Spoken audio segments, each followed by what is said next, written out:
Howdy. Should I spend $100 or should I spend $15? Today we're going to do a review on these car analyzers. We have the iCarsoft I980, and it's the one I recommend for my Mercedes. Then we have the Autel MS300. That was the #1 rated on Amazon. I bought this one because it's recommended by Mercedes. We're going to see if it actually is any better than the other one. So this is how they came from Amazon. You know, this one here, blister package, this one here, cardboard box. Let's open them up. All right. Nothing up my sleeve.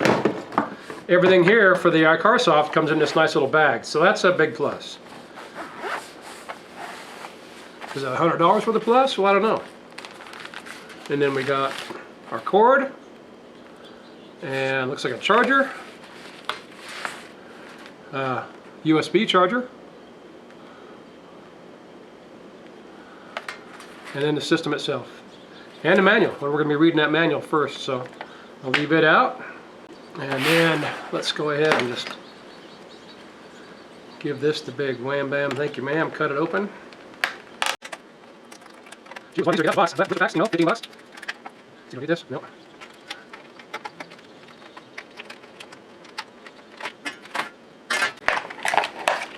Well, that wasn't bad. At least it wasn't tied in there, you know. But that's it. Oh, look at that. Oh, no. You know what? Did I cut my instructions in half? I got some shorter instructions now. But hey, you know what? That's all right. Quick reference guide. Oh, so really, I mean, all it is, it tells you about the tool. So, you know what we're going to do with this? That's right, we're going to toss it anyway. Okay, well, first of all, you can see this one here comes all together in one piece, where the iCarsoft is in two separate pieces, so I got to screw this together. And a standard, you know, good old computer hub on there. Just going to plug her in, screw it down.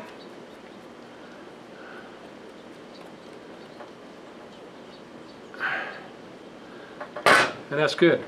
You know, when I was thinking about buying them, I mean, for 15 bucks, I couldn't pass this up. But look at the difference in the size of the screen.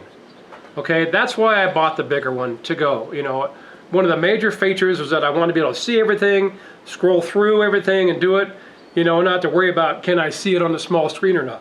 I went ahead and I just looked through this real quick, and they've got all your other languages in the back, and you got English from page 1 to page 12. Really nice to see, you know, English be the very first ones, you know.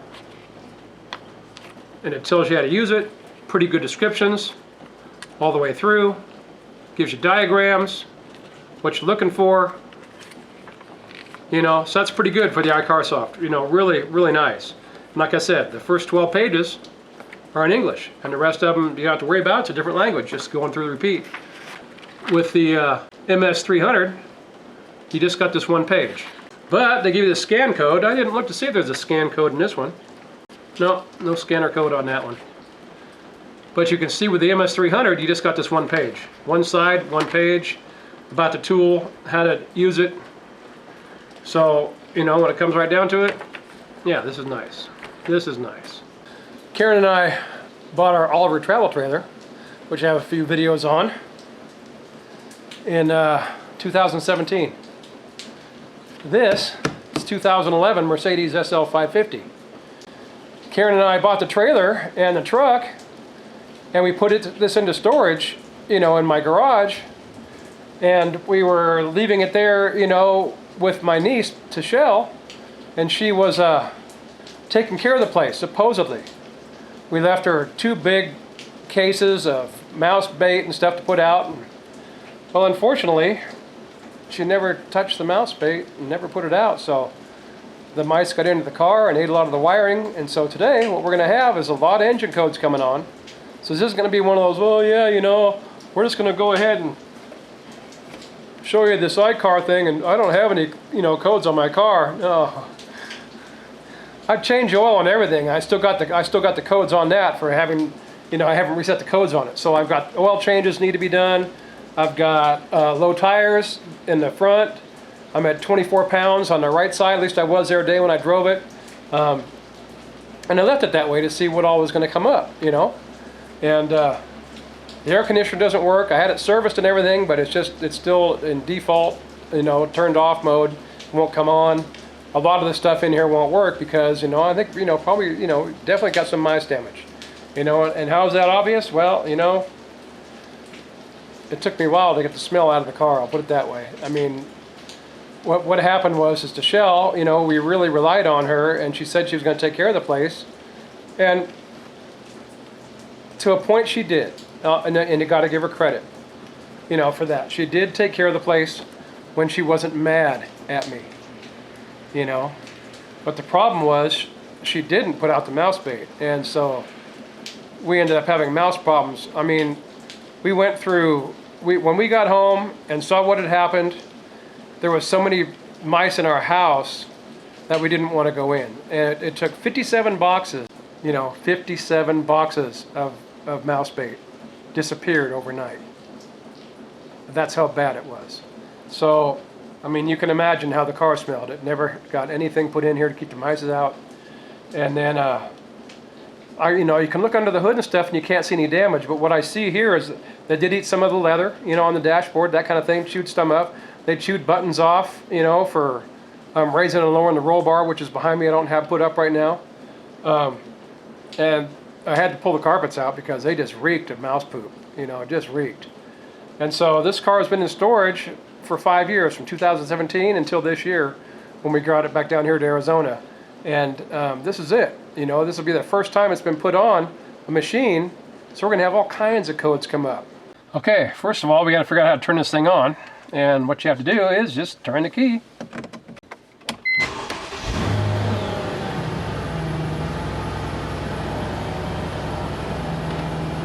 Actually, I should go to setup. Let's go back. Go down to setup. Buzzer off. Okay, we'll go back. Turn it off. Clear data. Okay, go back. 8-cylinder. And we want to read fault codes. Voltage supply of the component motor electronics battery voltage is too low. Yeah, I got to charge the auxiliary battery. Next, voltage relay 87 is too low. Okay. The engine off time has an unreasonable value. Well, okay. So all it has right now is that I need to charge the other battery.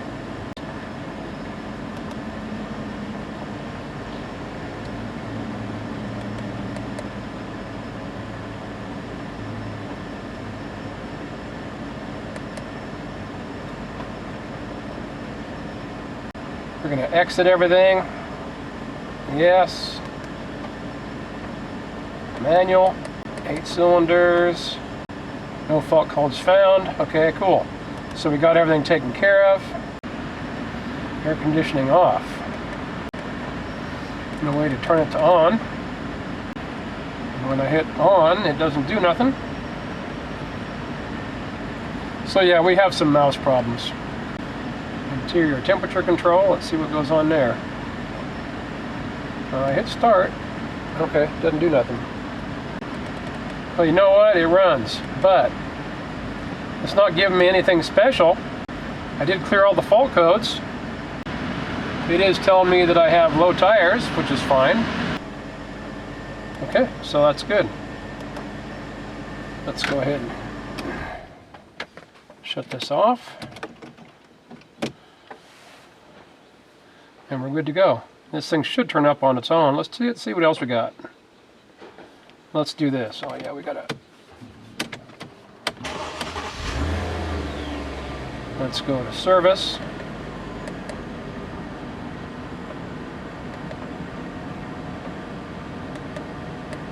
Oil reset.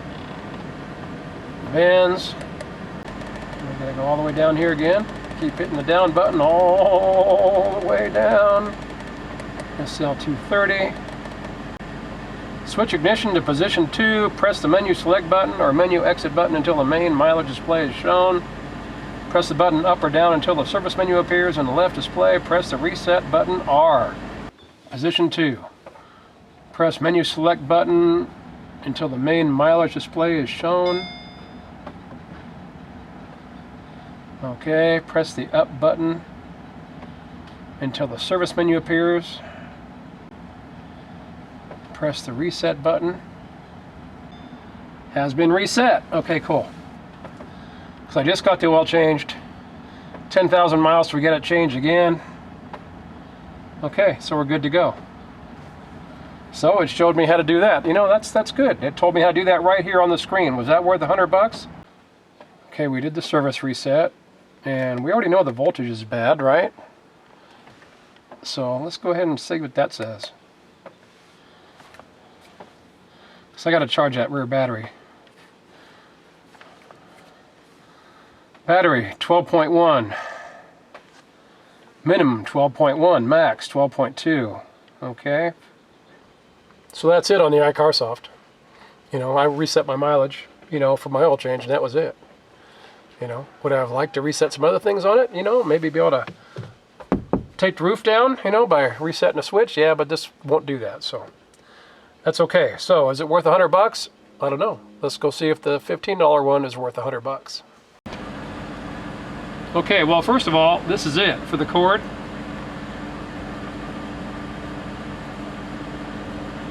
That's rolled out all the way. So for this car, definitely a lot nicer, the iCar with the longer cord. Makes a big difference. I could just put it up here, and I had plenty of cord, didn't have to worry about where I had to set it. This one here is stretched. Okay, so it's just got that small screen. Let's scroll. I'll hit enter, scan, fault 1. Just tells you I got a fault. Gives you the numbers you got to look up.